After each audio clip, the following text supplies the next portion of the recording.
बिस्मिल्लाहिर्रहमानिर्रहीम, अस्सलामुअलैकुम। आप सबको PNN की तरफ से और जवाब दो टीम की तरफ से बहुत बहुत ईद मुबारक। आज है ईद की ये शाम और हमारे साथ मौजूद हैं बड़े ही खूबसूरत मेहमान। मैं अपने मेहमानों की तरफ चलता हूँ, तारुफ करवाता हूँ। मेरे दाएं तरफ मौजूद हैं जनाब तौफीक भट्ट साहब, सीनियर कॉलम निगार हैं, दानिश्वर हैं और टीचर भी हैं। उनके साथ मौजूद हैं हरमीत सिंह, पाकिस्तान के पहले सिख न्यूज़ एंकर और उसके बाद प्रोग्राम एंकर, और कामयाबियों का सिलसिला चल रहा है आगे। अपनी मूवीज़ में भी अब आ रहे हैं जनाब, बहुत शुक्रिया आपका। मेरे बाईं तरफ पाकिस्तान के मारूफ शायर, कॉलम निगार, एंकर और पता नहीं क्या क्या, जनाब वसी शाह साहब, बहुत जनाब। और उनके साथ मौजूद हैं मरियम नूर साहिबा।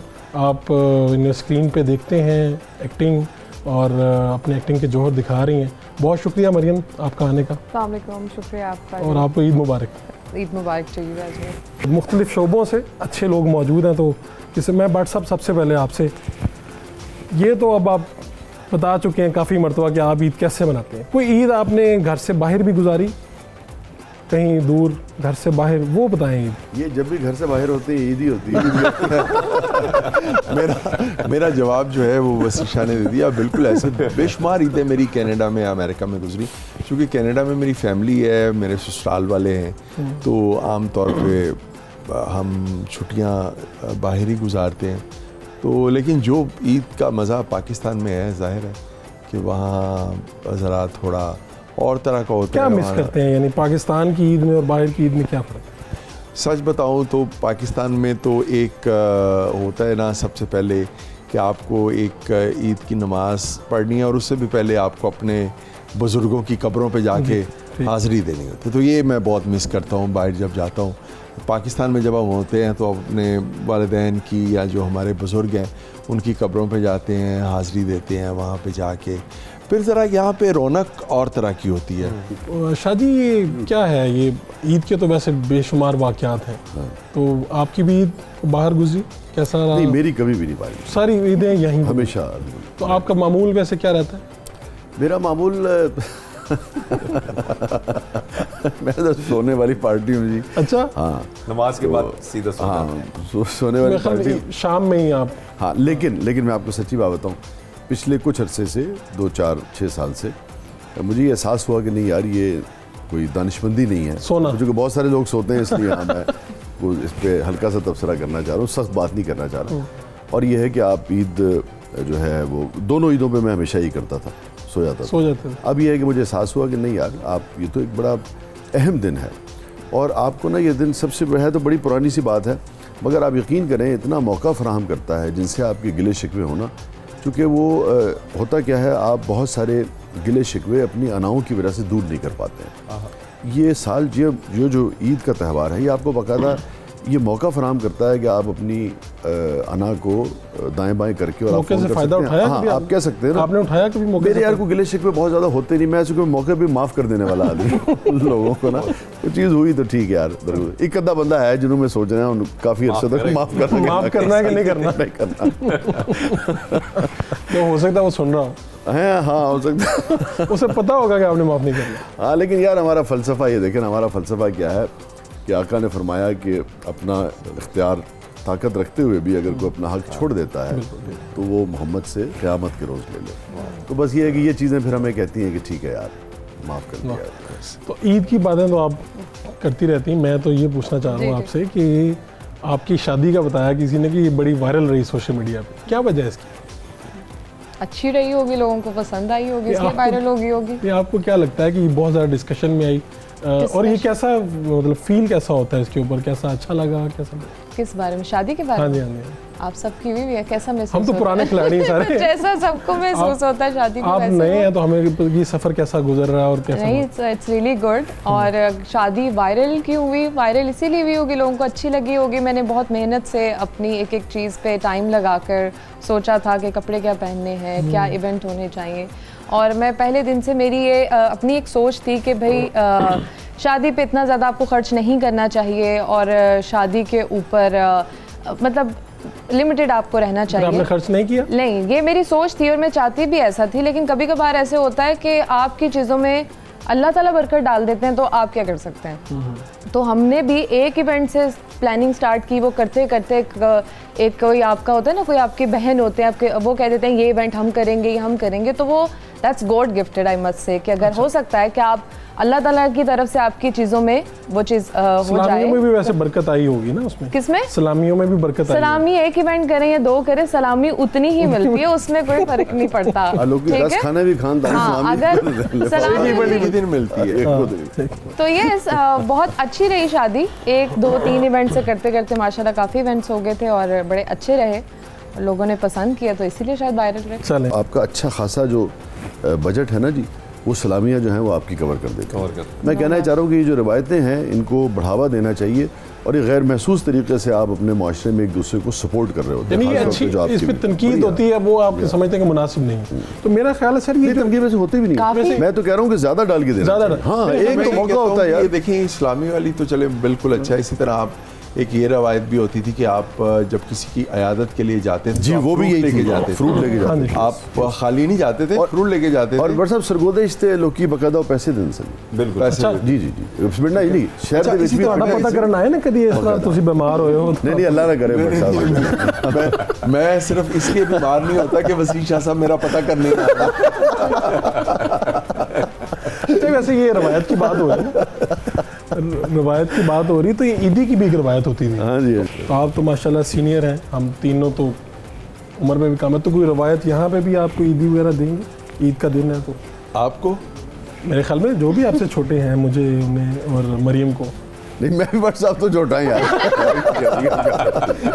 ये सारा कुछ मेरे से पा दिया। जो करवा रहे हो तुझे करवा दो। नहीं, मुझे अगर आपने पहले पता होता कि आपने इस तरह की कोई बात करनी है तो मैं ना आता, तो मैं जेब भर के आता। अच्छा जेब भर गया।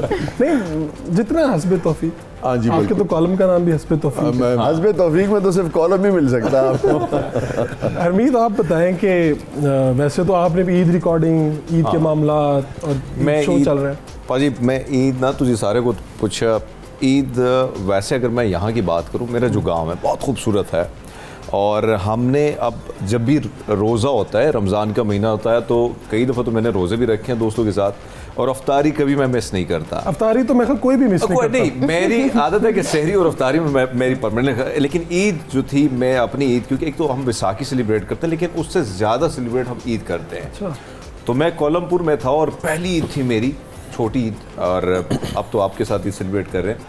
तो मैं वहाँ से, क्योंकि टाइम जो है वो काफ़ी मुख्तलिफ है, पाकिस्तान का अलग है वहाँ पे, और पहली ईद थी, और मुझे वो सारा सीन याद आता था कि लोग अब ईद की जो नमाज है वो हो रही है, और अजान, और सुबह जो है वो तिलावत शुरू हो जाती थी, वो बड़ी खूबसूरत सी तिलावत होती थी। तो मेरे गांव में, क्योंकि गांव भी बड़ा प्यारा है, तो उसके बाद मेरा ईद की नमाज के बाद मैं सीधा अपने दोस्तों के डेरे पे जाता था, और वहाँ की बड़े मज़े मज़े की चीज़ें बनती थी। तो सुबह का टाइम था और मुझे नहीं पता था कि अब पाकिस्तान में जो है अब 4 बज रहे हैं या 5 बज रहे हैं, पर मैंने कॉल की, और मैंने अपने दोस्त की अम्मा को कॉल की। मैंने कहा आपा जी मैं बहुत मिस कर रहे हैं तुम्हारे खाने नो, और मैं बहुत ज़्यादा, मुझे नहीं लग रहा है कि ईद मेरे कैसी गुजरी, लेकिन बहुत बुरी गुजर रही है। तो उसने मुझे बहुत हौसला दिया कि बेटा अभी तो सो जाओ, मेरा भी सोने का टाइम है, तैयारी करी, मैंने ना पराठे बनाए ना कुछ बनाया, तो बाद में कॉल करी। तो ये उन्होंने ये चीज़ नहीं कहा कि बड़ी मेरी मिस ईद तो की खराब जाती है। और करती जिस है। तरह भट्ट साहब ने बताया हाँ ना जी। कि वहाँ पे विसाखी भी होती थी या ईद होती थी, तो हम देखते थे कि एक दूसरे को लोग जो गले लगाते थे, और हम इसी तरह देखते रहते, क्योंकि हमारा तो अपना कोई था नहीं। जी, जी। तो फिर पाकिस्तान बहुत याद आता है। तो ये मिस करते हैं आप बहुत ईद पे ज़्यादा, खास बहुत तौर। ज़्यादा। अच्छा, भट्ट साहिबान जो होते हैं ना जी, उनके बारे में अमूमी तौर पे ये कहा और समझा जाता है कि वो रोज़ा रखे ना रखें, सहरी और अफ्तारी ज़रूर करें। अच्छा, मैं ये कहना चाह रही थी कि बहुत सारी इस्लामिक कंट्रीज़ भी हैं जहाँ पर ईद होती है, वो सब मनाते हैं, लेकिन जो ईद पाकिस्तान में होती है, मैंने बहुत सारे ईदें दूसरे इस्लामिक कंट्रीज़ में भी मनाई हैं, लेकिन ऐसी गहमा गहमी, ऐसे त्यौहार नहीं होते वहाँ पर कि आप उठें और आपको पता चले कि आज ईद है। सिर्फ पाकिस्तान है जहाँ पे इतने ट्रेडिशनल तरीके से ईद मनाई जाती है। मैं एक वाकया आपसे सुनना चाहता हूँ कि जब आपको पता चला कि हम इस्टेब्लिश हो गए हैं, नामवर हो गए हैं, तो मैं शाह जी साहब से शुरू करता हूँ कि पहली मरतबा कब एहसास हुआ कि यार मैं पहचाना गया हूँ, यानी पहला वो लम्हा कौन सा था, बुक आई थी, क्या हुआ था? यार हम तो कॉलेज के ज़माने में बड़े पॉपुलर थे। मगर ये है कि यार ये एग्जैक्ट याद नहीं, चूँकि अब तो वो अल्हम्दुलिल्लाह वो एक तरह से बिल्कुल आपकी वो, मैं चूँकि उन लोगों में से हूँ जिनको लकीली जिसे कहते हैं ना उर्फ़ आम में जल्दी ब्रेक मिल गया। 18-19 साल का होऊंगा मैं, शायद 20 साल का, तो एग्जैक्ट याद नहीं है। अलबत्ता ये है कि मुख्तलिफ़ तरह की चीज़ें हैं। जैसे मुझे याद है कि अमूमन जैसे कंगन जो है वो एक तासुर ये है कि भाई यानी कि मर्द व ज़न के जो ताल्लुकात हैं उस हवाले से ज़्यादा उसको पसंद किया जाता है। मेरे पास एक नौजवान आया, I think he was from Canada, तो वो आया और उसने मुझे कहा कि जी कुछ जिक्र किया कंगन का, या उसने मुझे कहा सुनाया। अब तो ये भी बात मुझे पूरी तरह से याद है। उसके बाद ना उसने बुरी तरह से फूट के रोना शुरू कर दिया। आपने सुनाया? हाँ, तो उसने रोना शुरू कर दिया। अच्छा। तो मैंने कहा यार ये क्या हो गया, पानी शानी पिलाया वो। तो उसने कहा जी मेरी वालदा को बड़ी पसंद थी ये नज़्म। अच्छा। और मुझे हमेशा ये लगता था कि मेरा जो रिश्ता उनके साथ इस नज़्म का है वो बिल्कुल ऐसी है जैसे कंगन का और उसका। वाह वाह वाह। अब ये पहलू मेरे भी कभी वहमो गुमान में जहन में भी नहीं था कि कोई इतनी रोमानवी नज़्म की जो कॉनोटेशन है वो इस रिश्ते के हवाले से भी देख सकते। बस आपसे इस तरह की चीज़ें हो जाती हैं। हमने आपसे कंगन सुननी भी और शायरी भी और भट्ट साहब से वाक़ियात भी सुनने। एक शॉर्ट कमर्शियल ब्रेक ले लें, कहीं मत जाइएगा, शॉर्ट कमर्शियल ब्रेक, इसके बाद आते हैं तो फिर मज़े की बातें करें। वेलकम बैक जी। ईद की ये शाम है। भट्ट साहब आपसे बहुत ही मैंने वाक़ियात सुनने हैं, लेकिन आपकी तो खान साहब के साथ, हमारे इमरान खान साहब के साथ बड़ी दोस्ती, कितनी दोस्ती ये पुरानी है? ये 94 में शुरू हुई थी। मैं गवर्नमेंट कॉलेज लाहौर में पढ़ता था। और ख़त्म कब हुई? नहीं, ख़त्म नहीं हुई। उन्होंने अभी भी मेरे बेटे की शादी पे मुझे मुबारक के लिए फ़ोन किया। अच्छा। वो ख़त्म नहीं हुई, बहरहाल वो एक बिगड़ गई है। इसमें आते रहते बिगड़ गई है थोड़े दिन तो वाह वाह। ये तो खान साहब के साथ तो आप फंड रेजिंग के लिए मुख्तलिफ जगहों पे आना जाना लगा रहा है, तो कोई उनका कोई दिलचस्प वाक़या जो आपको याद रह गया? अच्छा, उनके ना सुनाने वाले तो बेशुमार वाक़यात हैं जो मुझे याद है और वही सुनने वाले हैं। और वही सुनने वाले हैं। तो सुनाने वाला वाक़या, एक बार हम इटली गए तो मैं उनकी मतलब मुझे ये याद आया, तो हमारा ये ख्याल था, हमारा जो मेज़बान था उसने वहाँ हमारे लिए एक बहुत ही ज़बरदस्त किस्म के होटल का बंदोबस्त किया हुआ था, जो 7 स्टार होटल था। वहाँ पे हमने स्टे करना था। शौकत खानम की फंड रेजिंग के लिए गए थे। तो खान साहब एयरपोर्ट पे उन्होंने कहा कि नहीं, मेरा तो एक दोस्त है, मैं उसके घर ठहरूंगा, मुझे होटल में नहीं स्टे करना। तो दोस्त एयरपोर्ट पे आया हुआ था, वो उन्हें लेके साथ चला गया और मैं और 1-2 और लोग थे, हम चले गए होटल में। तो अगले दिन हम खान साहब के पास गए तो हमारा ख्याल था कि कोई बहुत ही कोई बड़ा सा घर होगा, महल टाइप, जिसमें खान साहब ने तरजीह दी कि मैं होटल से ज़्यादा। तो हम जब वहाँ पे पहुँचे तो वो एक बिल्कुल 2-3 कमरों का एक छोटा सा एक फ्लैट था और खान साहब वहाँ पे बैठे हुए थे और उनके कोई न्यूज़पेपर थे बहुत सारे और वो देख रहे थे काम से। तो मैंने उनसे ये पूछा, मैंने कहा, तो वो एक उन्होंने एक आम सा ट्राउज़र पहना हुआ था और टी-शर्ट। तो मैंने कहा खान साहब मैंने कभी आपको ब्रांडेड शूज़ नहीं पहने हुए देखा, कभी आपको ब्रांडेड कपड़े नहीं पहने हुए देखे, जिस तरह के हमारे लोग जिनके पास आप जैसी शोहरत होती है और आप जैसा बड़े लोग जो होते हैं वो करते हैं।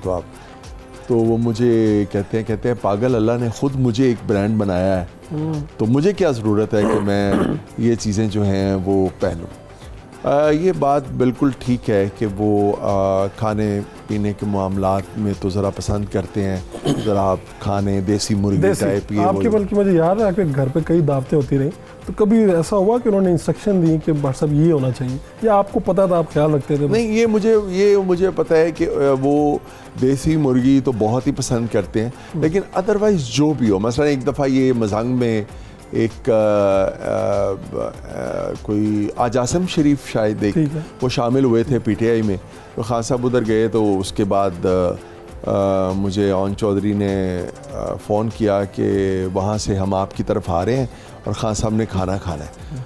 तो अब हमें तो मुसीबत पड़ गई, चूँकि मुझे पता था कि खान साहब अकेले तो नहीं होंगे, उनके साथ तो बहुत सारी हजूम एक साथ होता है।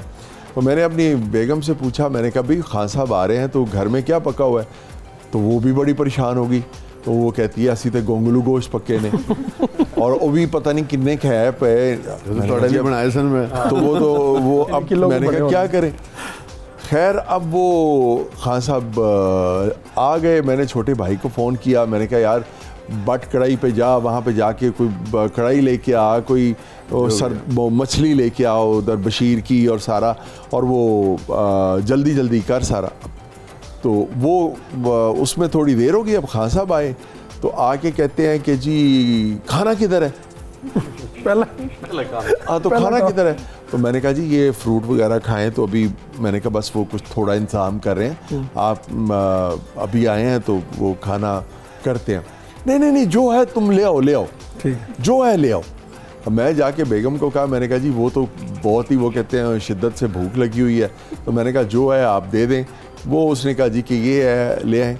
मैंने ला के वो टेबल पे रख दिए, वो शलजम जो भी पका हुआ था, साथ कोई एक आधी दाल चाल भी थी, तो वो मैंने रख दिए। तो उन्होंने खाना शुरू कर दिया। बाकी लोग, चौधरी सरवर साहब भी साथ थे, अब्दुल अलीम खान साहब भी थे, मियाँ असलम इकबाल, ये सारे साथ थे।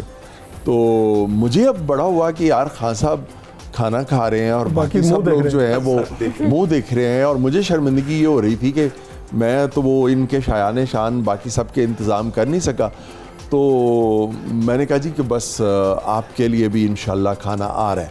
मैंने बाकी सबको कहा, तो खान साहब कहते हैं नहीं इन सब ने खाया हुआ है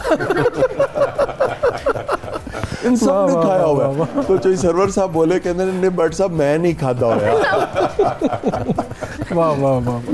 मरियम, क्या आप जब आई यहाँ पे, और कौन सा ऐसा लम्हा जो मैं उनसे पूछ रहा था कि जब आपको लगा कि मैं इस्टेब्लिश हो गई हूँ, या फेम मिल गया है, या खुदा का करम हो लोगों गया? की तरफ से जब आपको प्यार मिलना शुरू होता है, लोग आपको पहचानना शुरू करते हैं, आप घर से बाहर जाते हैं, लोग आपको कहते हैं कि हाँ आपको उस ड्रामे में देखा, तो उसके फर्स्ट टाइम किसी कोई मिला होगा, किसी ने कहा होगा, क्या हुआ? डेफिनेटली ये बात तो मुझे नहीं याद होगी कि अब तो फर्स्ट बहुत ज़्यादा टाइम लोग कहने कौन लग मिला गए था हैं। या किसने कहा था, लेकिन ऐसे ही होता है कि जब आपको लोग रिकग्नाइज करना शुरू कर दें और वो आपके काम की तारीफ करें, उनको ये पता हो कि आप उस ड्रामे में, ये मतलब ये कोई भी कह देता कि आपको टीवी पे देखा, लेकिन जब आपको आपके कैरेक्टर से, आपके नाम से लोग बुलाना शुरू कर देते हैं, तो फिर आपको लगता है कि हाँ तो अब आपने कुछ किया है। असर पड़ता है जब आप देखें ना, पॉजिटिव नेगेटिव दोनों किस्म के रोल होते हैं, तो बाज़ दफ़ा लोग रिलेट करना शुरू कर देते हैं, या कुछ शिकायत करते हैं कि आपने उस ड्रामे में क्या किया था, ऐसा होता तो ये तो है। अगर हम भी कोई जैसे एज अ व्यूवर हम भी कोई मूवी या फिल्म कोई हम ड्रामा देखते हैं, तो हम भी कहना कैरेक्टर को उसी तरह से हम प्यार या मोहब्बत करना शुरू कर देते हैं, सॉरी प्यार या नफरत करना शुरू कर देते हैं। तो ये तो होता है, लोग बहुत ज़्यादा ड्रामा देखकर, और आप कभी कभार ऐसे होता है कि मैं थोड़ी सी कोई बाहर कोई बात मुझे अच्छी ना लग रही हो, गलत बात लग रही हो, तो मैं फ़ौरन से लोगों को कह देती हूँ कि आप क्यों कर रहे हैं, गलत कर रहे हैं ना। तो वो लोग कहते हैं आप तो ड्रामों में भी ऐसे ही करते हैं। तो मैंने कहा भाई सही बात में मना कर रही हूँ, तो आप रियल में हल्का सा गुस्सा कर लें या ज़्यादा प्यार मोहब्बत से बात करें, तो लोग ना आपका कैरेक्टर याद कर लेते हैं कि आप ड्रामों में भी ऐसे हैं, अब रियल में भी ऐसे हैं। हरमीत, क्या लोग पहचानते हैं, पहली बात क्या करते हैं, यानी जो मिलते हैं आम लोग? पहले तो मैं ये जो सवाल आपने सबसे किया तो मुझसे भी पूछ लेते तो अच्छा होता, लेकिन बहरहाल चले आप उसका मुझे जवाब मेरी दे दें। वालदा जो है मुझे घर से निकाल देती थी, क्योंकि मेरी आवाज़ बहुत भारी थी, तो कहती पूरा का पूरा फटा लाउड स्पीकर है। अजी मैं जब पहली बार मैं ऑन एयर हुआ, ख़बरें पढ़ी, और उसके बाद मैं आराम से सो गया, क्योंकि ख़बरें पढ़ ली, ड्यूटी कर ली मैंने। तो तकरीबन सुबह का टाइम था, 7 बजे थे, कि मुख्तलिफ दोस्तों की जानिब से कॉल्स और मैसेजेस और वो वीडियोज़, और हिंदुस्तान और कनाडा और अमेरिका और खलीज, पता नहीं कहाँ की ख़बरें जो लगी हैं और मुझे भेज रहे हैं। मुझे बड़ी हैरानी हुई। फिर मैंने देखा कि एक आर्टिकल था जावेद चौधरी साहब का मेरे पे, कि उनकी आवाज़ बड़ी मज़े की है। फिर मैंने हिंदुस्तान मुख्तलिफ चैनल की क्लिप्स मेरे पास आए, तो मैंने अपनी अम्मा को कॉल की, भेजी को कि बेबे जिसको आप फटा लाउड स्पीकर कहती थी ना, आज उसी आवाज़ की तारीफ हुई, तो वो रोने लगी। तो एक खूबसूरत लम्हा था कि मुझे लगा कि हाँ, जिस चीज़ के लिए मैं आया था और मेरी ख्वाहिश थी कि क्योंकि मैं बाहर था, तो उमूमन ये बात मैंने हर इंटरव्यू में कही है कि वहाँ पे हमारे बारे में जो माइनॉरिटी है उसके हवाले से जो है लोग अच्छा, उनको लगता है कि पाकिस्तान में अगर माइनॉरिटी कैसे रहती है। तो मेरी ख्वाहिश थी, और मैं भट्ट साहब को ये बता रहा था कि मैं गुरुद्वारे गया और मैंने अरदास की कि अगर मुझे कोई मौका मिला तो मैं अपने मुल्क के हवाले से जो पॉजिटिव चीज़ है मैं उस पर काम करूँगा। और मेरे लिए खुशी है कि दुनिया के तमाम तर चैनल्स पे मेरे बारे में, बल्कि पाकिस्तान के बारे में पॉजिटिव खबर गई तो मैं समझता हूँ कि जिस चीज़ के लिए मैं आया हूँ और मैं दिल से, और हालांकि ऑफ़र आपको पता है कि मुझे थ्रेट भी हैं, सब कुछ है, लेकिन उसके बावजूद बड़ी बड़ी कंट्री से ऑफ़र आने के बावजूद मेरी ख्वाहिश है कि मैं अपने मुल्क का मुकाम इसी तरह बरकरार रखूँ। ज़बरदस्त। भट्ट साहब, ये दिलदार भट्टी साहब के साथ आपकी बड़ी ज़बरदस्त दोस्ती, बड़े वाक़यात हैं उनके, लोग सुनाते हैं, कोई वाक़या आप भी सुनाए ना। ख़ास तौर पर मुझे याद आ गया वो नीली वाला वाक़या, मैं चाहूँगा शाह साहब भी सुन लें, हमारी ऑडियंस भी सुन लें। वो वाकई बहुत ही वो दिलचस्प वाक़या है।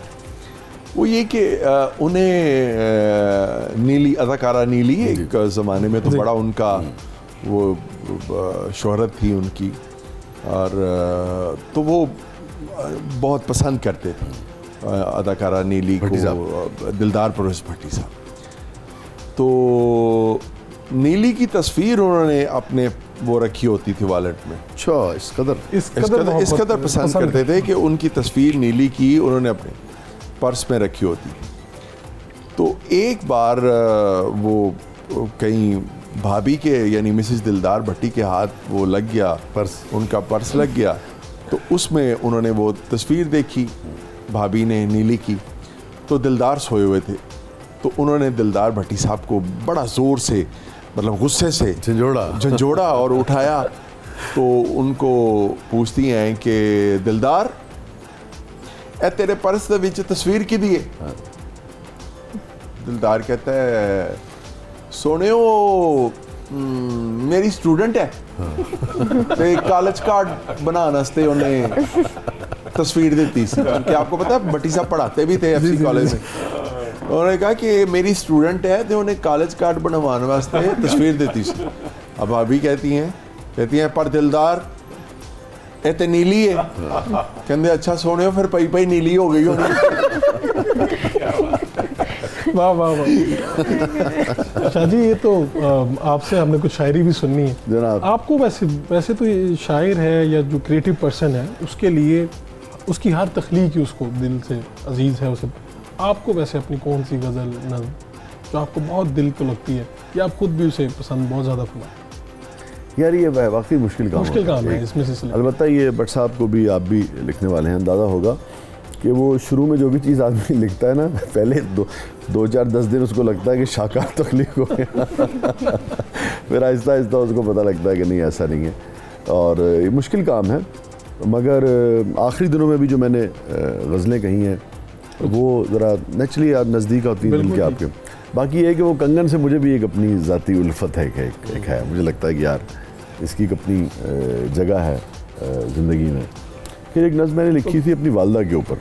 अच्छा, हाँ, वो मुझे आपको बहुत, हाँ, मुझे खुशी इसलिए होती है कि अमूमन लोग ये समझते हैं कि जैसे कंगन बहुत पॉपुलर है, ये हालांकि वो है अल्हम्दुलिल्लाह, मगर वो जो माँ वाली मेरी नज़्म है वो बहुत सारे उर्दू बाज़ार में और उधर वो जो शाही क्या है शालमी वगैरह फ्रेम करके अच्छा, हाँ, वैसे तो वो लोग अपनी वालदा को एक बार कंगन की कॉल हो जाए यहाँ पे, अगर आपको याद। कंगन सुना नहीं सुनाते, कंगन सुनाते फिर नहीं भी कुछ मैं सुना देता हूँ आपको। मैं आपको 2 शेर ताज़ा सुना देता हूँ, फिर वो सुना देता हूँ कि होते होते हुए हैं हम बर्बाद, होते होते हुए हैं हम बर्बाद, बात 2-4-10 बरस की नहीं। होते होते हुए हैं हम बर्बाद, बात 2-4-10 बरस की नहीं। जाओ तुम दिल में वसवसे पालो, जाओ तुम दिल में वसवसे पालो, ये मोहब्बत तुम्हारे बस की नहीं। वाह वाह वाह वाह। बल्कि भट्ट साहब बैठे हैं, इनकी दोस्ती खान साहब से जो तहरीरें लिखते हैं ना, तो मुझे लगा यूँ भी कहा जा सकता है कि जाओ तुम दिल में वसवसे पालो, ये हुकूमत बस की नहीं। वाह वाह वाह। अच्छा, आपने भट्ट साहब से वाकया भी सुनना है। भट्ट साहब को जब खान साहब गवर्नमेंट में आए तो भट्ट साहब को एक बड़ा ओहदा मिला था, लेकिन कंगन हम सुन लें उसके बाद। काश में तेरे हंसी हाथ का कंगन होता, काश में तेरे हंसी हाथ का कंगन होता, तू बड़े प्यार से, चाव से, बड़े मान के साथ अपनी नाजुक सी कलाई में चढ़ाती मुझको। काश में तेरे हंसी हाथ का कंगन होता, तू बड़े प्यार से, चाव से, बड़े मान के साथ अपनी नाजुक सी कलाई में चढ़ाती मुझको। और बेताबी से फुर्सत के ख़ज़ां लम्हों में तू किसी सोच में डूबी जो घुमाती मुझको। मैं तेरे हाथ की खुशबू से महक सा जाता, जब कभी मूड में आकर मुझे चूमा करती, तेरे होंठों की मैं हिद्दत से दहक सा जाता। रात को जब भी तू नींदों के सफ़र पर जाती, रात को जब भी तू नींदों के सफ़र पर जाती, मरमरी हाथ का एक तकिया बनाया करती। मैं तेरे कान से लगकर कई बातें करता, तेरी जुल्फ़ों को तेरे गाल को छेड़ा करता, मुझको बेताब सा रखता तेरी चाहत का नशा, मैं तेरी रूह के गुलशन में महकता रहता, मैं तेरे जिस्म के आंगन में खनकता रहता। कुछ नहीं तो यही बेनाम सा बंधन होता, कुछ नहीं तो यही बेनाम सा बंधन होता, काश मैं तेरे हंसी हाथ का कंगन। वाह वाह, कोई ऐसा रिएक्शन जो आपको याद रह गया कि यार ये क्या हो गया यहाँ पे? हाँ, उसकी तफसील बयान नहीं हो सकती, मसला ये है। हल्की फुल्की तफसील पे। अच्छा मरियम, मैं आपकी तरफ आता हूँ। मरियम, ये आपने LLB भी किया, हाँ जी, तो फिर एक्टिंग की तरफ आ गए। हाँ जी। ये क्या मतलब, आप चाहती है क्या है? चाहती है नहीं, मैंने पहले बेसिकली स्टार्ट किया था, तब मैं LLB कर रही थी, तो एक चांस मिला, वो भी किसी मतलब जानने वाले थे, उनके थ्रू मुझे चांस मिला, तो मैं ऑडिशन के लिए गई, ऑडिशन मैंने दिया तो सेलेक्ट हो गई थी। छोड़ दिया था मैंने क्योंकि फिर LLB कंप्लीट करी थी, फिर से एक चांस मिल गया, वो जिनके साथ पहले मैंने प्रोजेक्ट किया था, फिर उन्होंने कराची बुला लिया, फिर चल तब से काम कर रहे हैं। वैसे LLB का ख्याल मतलब खुद से था? हाँ जी, मेरी अपनी मर्जी। आप चाहती थी कि मैं वकील बन के अदालत में? हाँ, चाहती थी, अभी भी चाहती हूँ कि अब मैं कैसा होगा? अब तो आपको लोग जानते हैं, अब जब आप वकील बन के जाएंगी तो लोग तस्वीरें बना रहे हैं, अब वो क्या मंजर होगा वहाँ पे? जज साहब कहेंगे मैंने आपका ड्रामा देखा। नहीं, मैं सिर्फ ये कह रहा हूँ कि वो क्या तौहीन अदालत का डर ना हो तो बंदा कह सकता है कि फैसला जल्दी ले लिया करेंगे। नहीं, वैसे आप करेंगी इसे, आप यानी बकायदा वकील बन के करेंगी प्रैक्टिस? वो होता है ना, हर किसी को बचपन से शौक होता है, कोई कहता है मैं डॉक्टर बनूंगा, तो मेरी हमेशा से ये थी कि मैं लॉयर बनना चाहती हूँ, और अभी भी मेरी है कि मैं टाइम निकालूं और प्रैक्टिस स्टार्ट करूं। हाँ जी, और बहुत सारे लॉयर हैं जो माशाल्लाह बहुत फेमस हैं, काम करें। वो कहा ना कि डॉक्टर और ये वो, तो उस पर मुझे दिलदार परवेज़ भट्टी साहब का ही एक वाक़या याद आ गया। एक बार उन्होंने अदाकारा मीरा से पूछा था, अच्छा क्या कि मीरा जी जे तुसी अदाकारा ना होंदे ते की होंदे? तो मीरा बोली, भट्टी साहब जे मैं अदाकारा ना होंदी तो मैं डॉक्टर होंदी। तो भट्टी साहब कहते ने तुसी मैट्रिक चो पास होंदे ते डॉक्टर होंदे। डॉक्टर साहब, ये गुफ्तगू का सिलसिला यहाँ पे जारी रहेगा। आपसे भी हमने कोई दिलचस्प वाक़या सुनना है। एक शॉर्ट कमर्शियल ब्रेक लेते हैं, फिर इंशाल्लाह हाजिर होते हैं।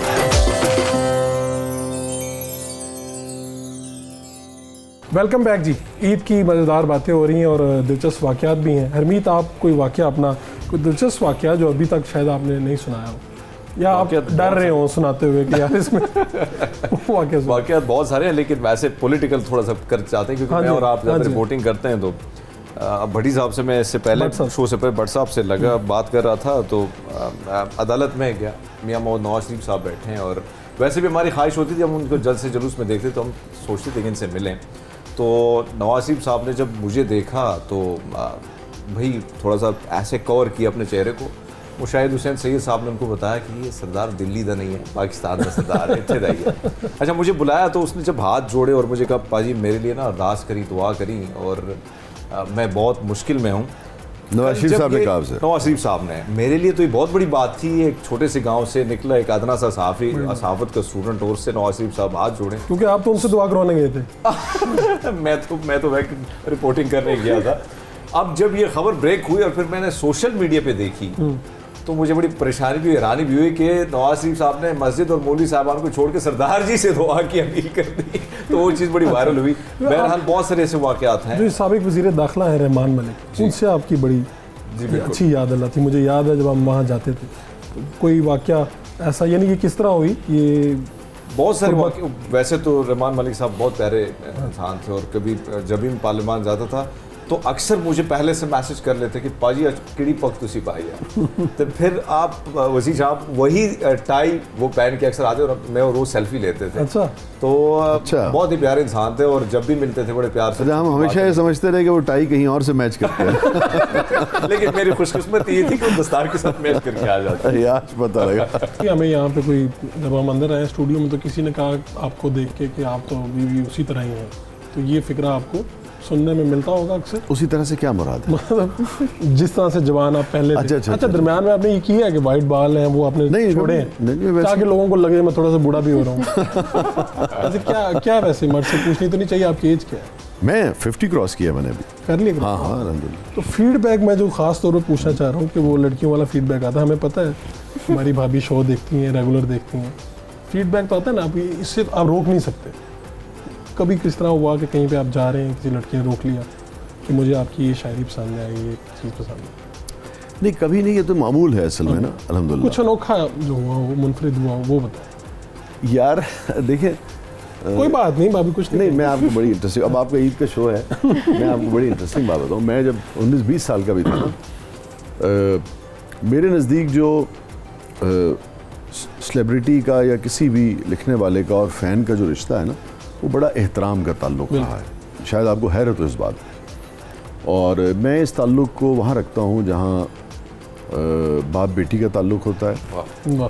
भाई बहन का ताल्लुक़ होता है, ये तो बिल्कुल खूनी रिश्ते हो गए ना, या उस्ताद शागिर्द का ताल्लुक़ होता है। ये अब की बात नहीं है कि मैं 50 का हो गया हूँ, मेरी बेटी 21 साल की हो गई। ये उस वक्त भी मेरी यही ख्यालात थे ये हमेशा। अपने दोस्तों से, जो आपके पुराने दोस्त हैं, वो भी यही बताते हैं। जी, डे वन से। और वजह यह है कि कोई बच्ची आपके पास आई, भले वो आपकी हम उम्री क्यों है, मैं उस वक्त की बात कर रहा हूँ, और उसने आगे ऑटोग्राफ के लिए अब पर्चा सामने किया, या फैमिलीज़ कहती हैं कि भाई इनके साथ तस्वीर खिंचवा लें, तो आप ज़रा तसव्वुर कीजिए कि किस पाए की रिस्पेक्ट, किस पाए का एतमाद और मान आपको दे रहे होते हैं। तो मेरे नज़दीक तो ये ताल्लुक ऐसी होता है। बेटा कहते हो, खुद आपकी 19 साल ऊपर हो। नहीं, बेटा तो बड़े बेटा नहीं कहते थे, मगर ये था कि एक बहुत ही एहतराम वाला, के साथ उसके बिल्कुल साथ ठीक, बिल्कुल जो भी आया आपके साथ वो ऐसे ही है जैसे मैंने बताया ना, उस्ताद शागिर्द का ताल्लुक होता है। अब वो आपका बड़ा कोई मुकद्दस, रिश्ता तो नहीं बिल्कुल होता ठीक, है, बिल्कुल मगर आप एक एहतराम करते हैं। एहतराम से याद आया, भट्ट साहब आपका और इमरान खान साहब का बड़ा एहतराम वाला ताल्लुक है।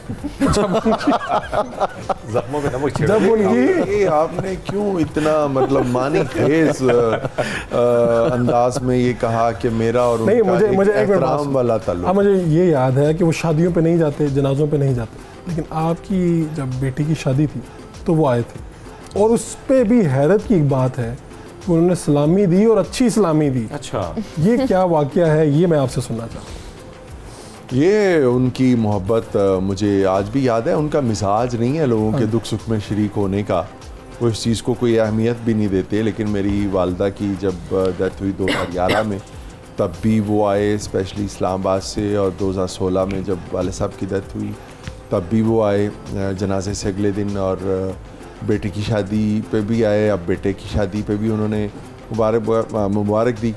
बेटी की जब शादी थी तो मैं उन्हें कार्ड देने के लिए इस्लामाबाद गया, तो मेरी बेटी ने मुझे कहा कि अब्बू आप खान साहब को कार्ड तो ज़रूर दे आए, मगर आप उन्हें कहें कि वो शादी पे आए ना।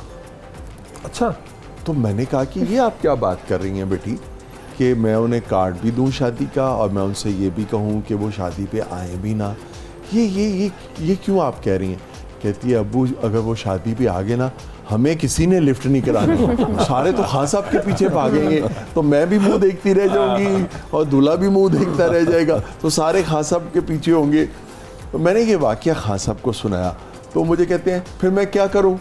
तो मैंने कहा जी आप फिर ये करें कि आप शादी से एक आध दिन पहले आ जाएं या आप बाद में आएँ। तो 2 दिन पहले निकाह था बेटी का बादशाही मस्जिद में। उस दिन शाम को दोपहर को निकाह शाम को था, दोपहर को वो हमारे घर आए, खाना खाया फैमिली के साथ, और उन्होंने फिर सलामी भी दी 1 लाख रुपया, और बड़े ज़ोर से वो लिफाफा उन्होंने वो मेरी बेटी को पकड़ाया और कहने लगे कि ये जो तुम्हारा अब्बू है ये लिखता है मैं किसी को चाय का 1 कप नहीं पिलाता, तो तुम्हें मैं 1 लाख रुपया सलामी दे रहा हूँ। तो वो मेरी बेटी ने मुझे कहा, उसने कहा अब्बू आप इस तरह करें कि ये जो खान साहब ने 1 लाख रुपया सलामी दी है, ये आप कल शौकत खानम हॉस्पिटल में जमा करवा के, तो ये उनको रसीद जो है वो खान साहब को भेज दें कि हमने आपकी सलामी जो है उधर जमा करा दी। तो वो उस वक्त लिफाफा तो मैंने ले लिया था, और मेरा ख्याल है ज़िंदगी में ऐसा जर्नलिस्ट जहाँ तक मुझे याद पड़ता है शायद पहला लिफाफा था जो खान साहब कर लिया था। तो उसके बाद वो फिर हमने शौकत खानम में जमा करवा के तो वो उधर भेज दिया। आपको वैसे वजारत की ऑफ़र भी हुई जब वो इमरान खान वज़ीर आज़म बने? नहीं, वजारत की ऑफ़र नहीं हुई थी। उन्होंने मुझे कहा था कि आप मीडिया के मामलात में मुझे हेल्प करें, शाजी, ये बुक्स का जो कल्चर है कम हुआ है निस्बतन, लेकिन आपकी जो बुक है आंखें भीग जाती हैं, मुझे संदल कर दो, मुझे संदल मेरे कर होकर दो। इनमें से कौन सी बुक है, वो कितनी सबसे ज़्यादा, कौन सी मारूफ भी हुई, सेल भी हुई सबसे ज़्यादा, और कितनी हुई तादाद? यार तीनों ही अल्हम्दुलिल्लाह, यानी कि तीनों को अपनी अपनी जगह अल्लाह ताला ने बहुत पजीराई दी, बख्शी। मगर ये है कि मिला के तकरीबन तीनों मिला के ऑलमोस्ट 3 मिलियन के करीब अब तक सेल हो। अच्छा, 30 लाख ऑलमोस्ट। आप खुद भी कभी गुनगुनाए और कभी कोशिश की? मैंने हाँ जी। यार मैं म्यूजिक सीखा करता था। अच्छा। हाँ, मैंने म्यूजिक सीखा, क्लासिकल म्यूजिक सीखा, लेकिन नहीं वो उसमें सुन तो लीजिए वो क्लासिकल मैंने सीखा और 6-7 साल के बाद मुझे अंदाज़ा हुआ सीखने के बाद कि नहीं, मुझे नहीं गाना चाहिए। ऐसा कुछ लोगों को पूरी जिंदगी अंदाजा नहीं होता। यही बात है, यही फ़र्क है, यही फ़र्क है। क्या कोई काम किए चले जाते हैं। एग्जैक्टली। ये आपका इशारा मेरी तरफ तो नहीं। अच्छा भट्ट साहब, वैसे आप तो मुकम्मल इसके शौकीन हैं, हमें फेसबुक पे भी आपके आ रहे, तो आज कुछ गुनगुना दें। वैसे तो हमने देखा कि आपकी कभी दाएं तरफ, कभी नसीबो लाल और कभी कोई, तो आज कुछ गुनगुना दें। मौका भी ऐसा बना हुआ है और मरीम बड़ी दूर से आई है। सुनने के लिए आई हूँ आपकी गजल। नहीं, मैं तो बहुत ही, आप मुझे शर्मिंदा करना चाहते हैं। हाँ, यही समझा वो नहीं, आप कुछ जो पसंद है आपको थोड़ा सुनिए। क्या अब वो मीत साहब मेरे साथ वो बैठे नहीं, हुए वो बिल्कुल माइंड नहीं करेंगे। मैं सुनना चाहूँगा साहब। वो अनैसर भट्टी साहब का एक वो मैं सुना देता हूँ कि चन मेरे मखना जी। किसे दियां लाल गुलाबी बुलियां मैं सदके होली होली खुलियां, किसे दियां लाल गुलाबी बुलियां मैं सदके होली होली खुलियां, दिस पे दंद मोतियां वर्गे दिल ते जादूगरियां कर गए, ओ दिल ते जादूगरियां कर गए ते मुश्किल हो गया साडा बचना, ओ चन मेरे मखना, ओ चन मेरे मखना तू हंस के एक पल इधर तक न के नजरां रस नैना दा चखना, ओ चन मेरे मखना। वाह वाह वाह भट्ट साहब, कभी इस तरह हुआ कि आपने गाया और कोई फीडबैक आया हो सामने से कि यार ये आपने कमाल कर दिया, ये आपने क्या कर दिया? मैंने 2-3 दफा गाया, आसमान से फीडबैक आई, बारिश हो गई। ये अभी आपने फीडबैक दिया तो है कि उन्होंने अच्छा गाया। अच्छा, आपको कई सालों से बारिश नहीं हो रही थी, मैंने गाया बारिश हो गई। मरीम, आपको क्या पसंद है? ये वकालत और अदाकारी और इसके अलावा क्या पसंद है? बस जहाँ से ज्यादा पैसे बन रहे हैं, क्या ख्याल है आजकल के हालात अच्छा, में? आपके नेक मकासद है वैसे, लेकिन नहीं, क्या ज़्यादा पसंद है? फर्स्ट प्रायोरिटी मेरी हमेशा से रही है कि मैं वकालत करूं, लेकिन जब से मैंने एक्टिंग करनी स्टार्ट की और फिर मुझे लोगों की तरफ से प्यार भी मिला और मुझे लगा कि ये एक मेरे अंदर ये हिडन टैलेंट था और मैं बहुत अच्छे तरीके से कर रही हूँ मेरे अकॉर्डिंगली, और जो मुझे लोगों की तरफ से प्यार मिलता है उसके अकॉर्डिंगली, तो ये भी एक अच्छी चीज़ है जो कि मैंने एक्सप्लोर की है। जब तक ये अच्छा चल रहा है ज़रूर करूँगी मैं इसको। कोई दिलचस्प वाकया अदबी? एक बार मैं दिलदार भट्टी साहब के घर गया, वादत कॉलोनी में वो रहते थे, FC कॉलेज में, वो मेरे कॉलीग थे, हम इकट्ठे पढ़ाते थे। उन्होंने मुझे कहा कि तुम आज, मेरी गाड़ी शायद नहीं है तो मुझे पिक कर लेना, और टाइम मुकर्रर हुआ 8:30 बजे का, लेकिन मैं जल्दी चला गया उनके पास, कोई 7 बजे चला गया, और मैंने जाके उनके घर में बेल दी और बग़ैर इंतज़ार किए अगले ही लम्हे दूसरी बार बेल दे दी, फिर तीसरी बार बेल दे दी, तो मैंने देखा कि दरवाज़ा खुला है और उसमें एक हाथ जो है वो दरवाजे से बाहर आया है, और वो हाथ तो मैंने पहचान लिया कि वो दिलदार पुरुष भट्टी साहब का हाथ है, तो उसमें एक देजगी है। तो मैंने कहा भाईजान मैं तौफीक, तो वो बाहर निकल आया। तो इसी तरह से उन्होंने धोती पहनी हुई और ऊपर बनियान पहनी हुई, हाथ में देजगी, तो मुझे देख के कहते हैं लो ये तो मेरे प्रोफेसर साहब आए ने। मैं समझिया इन्नी बदतमीजी नाल बैल दूध वाला ही दे सकता है। तो आज भी मुझे याद है उनकी बात जो है ना, ये शोरा की जो जुमलेबाजियाँ थी ना, ये बड़ी कमाल होती। कमाल सर। वो शहजाद अहमद साहब से मंसूब है। शहजाद साहब और दूसरे कौन थे मुझे याद नहीं, दोनों बैठे हुए थे, तो चश्मा उन्होंने लगाया हुआ था जो शहजाद साहब के मुकाबिल जो दोस्त थे ना, तो शहजाद साहब ने कहने लगे कि शहजाद साहब से मंसूब है, वल्लाह आलम ये जुमला शहजाद साहब ने कहा, ये उन पे पड़ा है बड़े मज़े का। तो एक ने दूसरे से कहा, कहने लगा जो तुसी चश्मा लाते हो ना तो बिल्कुल बिजू लगते हो। तो उन्हें उतारते हुए कहने लगे जो मैं ला देना तो तू मैनू बिजू लगता। ये वाकया तो शाह जी कुछ ताज़ा कुछ कोई एक दो अशार हो जाएं जो ताज़ा मैं आपको सुना दूं। हाँ जी, सियासी गैर सियासी दोनों अच्छा, मैं ऐसे आपको गज़ल सुना देता हूँ, मैं दोनों मुख्तलिफ तरह के मौज़ूआत जिसका दिल करे मफहूम जिस तरह से जैसे हाँ जी। वो वैसे तो कुरान की एक आयत है कि ये दुनिया धोखा और फरेब है, उसका मफहूम है, उससे इसकी इंस्पिरेशन है, मगर और भी मौज़ूआत इसमें। दुनिया फरेब थी, गम दुनिया फरेब था, दुनिया फरेब थी, गम दुनिया फरेब था, सच पूछिए तो सारा तमाशा फरेब था। वाह, दुनिया फरेब थी, गम दुनिया फरेब था, सच पूछिए तो सारा तमाशा फरेब था। खलकत को हर फरेब से दिलवाएंगे निजात, खलकत को हर फरेब से दिलवाएंगे निजात, जो लग रहा था शहर में नारा फरेब था। वाह वाह वाह वाह, शुक्रिया। खलकत को हर फरेब से दिलवाएंगे निजात, जो लग रहा था शहर में नारा फरेब था। और तौफीक भाई शेर देखिएगा कि उस शख्स की खामोशियाँ एक चाल थी फ़कत, उस शख्स की खामोशियाँ एक चाल थी फ़कत, चुप तोड़ के वो जब कभी बोला फरेब था। वाह वाह वाह, उस शख्स की खामोशियाँ एक चाल थी फ़कत, शुक्रिया।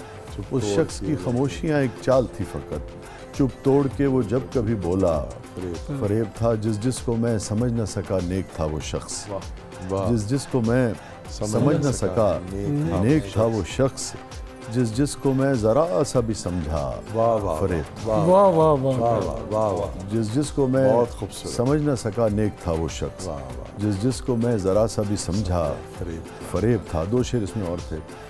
आया और आके झट से मेरे पाँव पड़ गया, आया और आके झट से मेरे पाँव पड़ गया, मुद्दत के बाद उसका ये ताज़ा फरेब था। वाह वाह वाह वाह, आया और आके झट से मेरे पाँव पड़ गया, ताज़ा मुद्दत के बाद उसका ये ताज़ा फरेब था। और तू जानता नहीं है अभी ज़िंदगी को यार, तू जानता नहीं है अभी ज़िंदगी को यार, उसका तेरे फरेब में आना फरेब था। वाह क्या बात। तू जानता नहीं है अभी ये ज़िंदगी सियासी को भी यार। है और गैर सियासी भी है। जी हाँ, बाज़ दफ़ा नारे जो लगते हैं वो भी फरेब होते हैं। तो मरियम आपका शुक्रिया तो मैंने अदा करना है, लेकिन मैं ईद की मुनासबत से चाहूँगा कोई पैगाम भी दे दें आप, या अपने फैंस को कुछ भी अगर आप कहना चाहें तो कह दें। ईद की मुनासबत से पैगाम होगा तो यही होगा कि अच्छी तरह से, अच्छे दिल से और भरपूर तरीके से ईद मनानी चाहिए, जिस तरह हम बाकी त्यौहार मनाते हैं। हमारे मुल्क में न्यू ईयर ज़्यादा खुशियों से मनाया जाता है और ईद पे अक्सर लोग सोकर गुजारते हैं, तो ईद को ज़्यादा मनाएं, बाकी त्यौहार भी मनाएं, लेकिन अच्छी तरह से अपने लिए भी मनाएं, अपनी आगे वाली नस्लों में भी ये चीज़ें ट्रांसफ़र करने के लिए भी इस चीज़ों को हमें अच्छी तरह से सेलिब्रेट। अभी जाके आप खुद तो नहीं सोएंगी ना? नहीं, मैं बिल्कुल भी ईद पे भी नहीं सोती हूँ, ईद के दिनों में बिल्कुल भी नहीं सोती हूँ। बिल्कुल ठीक है। हरमीत आप क्या कहना चाहेंगे? यही पैगाम लेके आते हैं कि हमारे दरमियान जो नफ़रतें हैं, दूरियां हैं, फासले हैं, कदूरतें हैं, उसको मिटाने और एक दूसरे को गले लगाने, वाह। तो एक दूसरे का ख्याल रखें और ये दूरियां मिटाएं। यही पैगाम इस खूबसूरत ईद। वाह वाह वाह, ये वैसे गले लगाने का रुझान आपके यहाँ काफ़ी है। जी भाट साहब आप क्या कहें? नहीं, मैं तो इनकी बात से मुझे अच्छा लगा, तो मैं भी इस बात को ही आगे बढ़ाता हूँ कि मेरी ख्वाहिश तो ये है कि इस ईद पे जो है वो इमरान खान और शहबाज शरीफ भी आपस में गले मिलें। वाह वाह वाह वाह, क्या बात क्या बात, ताकि नफरतें कम हो और मुल्क जो है वो तरक्की की तरफ ज़बरदस्त बढ़े। ज़बरदस्त ज़बरदस्त। शाह जी मैं यार आपको क्या ये सारे जो बातें की है बिल्कुल दुरुस्त है। मैं इसी गज़ल के दो शेर मुझे याद आ यही गए, वो मैसेज सुना- होगा। यही मैसेज है कि तो एक ही सुना देता हूँ फिर आपको कि वो बाल गाल आँखें वो डिम्पल वो तिल वो होंठ, वो बाल गाल आँखें वो डिम्पल वो तिल वो होंठ, कैसे तुझे बताएं कि क्या क्या फरेब था। वाह वाह वाह वाह वाह वाह वाह। शाह जी आप सबका बहुत बहुत शुक्रिया। आज आपने वक्त निकाला और ईद की मसरूफियत में से फिर टाइम निकालना काफ़ी मुश्किल है, और आपने हमारी ईद हो गई आप लोगों की वजह से। आप तौफीक भाट साहब, हरमीत सिंह साहब और वसी शाह साहब, मरियम नूर साहिबा, आप सबका बहुत बहुत शुक्रिया। PNN की नशियात जारी हैं, लोग देख रहे हैं। ईद मनाइए और जो लोग आपसे दूर हैं उन्हें करीब कीजिए, बल्कि दूसरे लफ्ज़ों में उन्हें गले लगाइए और अपनी जो नफ़रतें हैं उन्हें दूर कीजिए। आपका बहुत बहुत ईद मुबारक। अल्लाह ने